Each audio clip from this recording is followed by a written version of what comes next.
শুধুমাত্র একটা ফোড়নে কোনো মাছের ঝোল এত টেস্টি হতে পারে?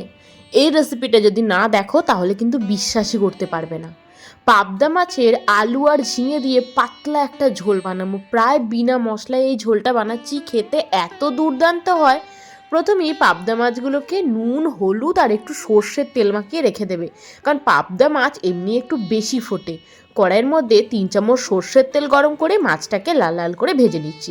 মাছটা অবশ্যই তেলের মধ্যে দিয়ে কিন্তু একটা ঢাকা দেবে, এমনিতে পাবদা মাছ প্রচুর পরিমাণে তেল ছিটায়। তারপর মাছটাকে লাল লাল করে ভেজে তুলে নিলাম। এই সিজনে বেশি রিচ জাতীয় রান্না কিন্তু খেতে ভালো লাগছে না, মাছের হালকা পাতলা ঝোলটা বেশ খেতে ভালো লাগছে। আর বাজারে প্রচুর পরিমাণে কচি কচি ঝিঙেও পাওয়া যাচ্ছে, তাই আজকে ঝিঙে দিয়ে পাবদা মাছের ঝোলটা বানাতে চলে এলাম। এবার মাছ ভাজা হয়ে গেলে ওই তেলের মধ্যে দিয়ে দিলাম 5 ফোড়ন। হ্যাঁ, শুধুমাত্র 5 ফোড়নে আর চেরা কাঁচা লঙ্কায় মাছের ঝোলটা এত দুর্দান্ত খেতে হয়। কাঁচা লঙ্কার একটা অপূর্ব ফ্লেভার তেলের মধ্যে চলে আসে। তারপর দিয়ে দিলাম একটা মিডিয়াম সাইজের টমেটোটা দিয়ে নাড়াচাড়া করে খুব ভালো করে কিন্তু একটু ভাজা ভাজা করে নিচ্ছি।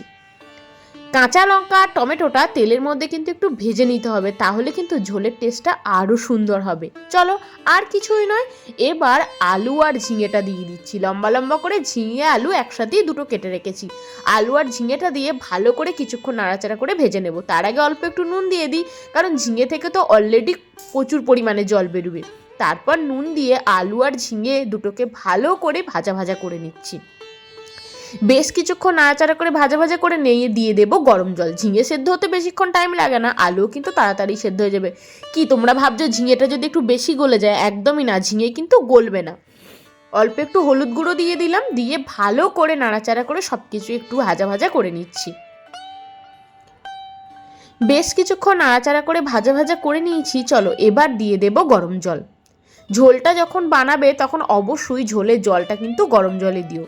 1/2 চামচ মতো দিয়ে দিলাম ধনে গুঁড়ো, কারণ এই ধনে গুঁড়ো গ্রীষ্মকালে যে কোনো ঝোলে দিলে ধনে গুঁড়ো কিন্তু প্রচুর পরিমাণে পেট ঠান্ডা রাখে, তাই ধনে গুঁড়োটা তোমরা চাইলে এখানে দিতে পারো।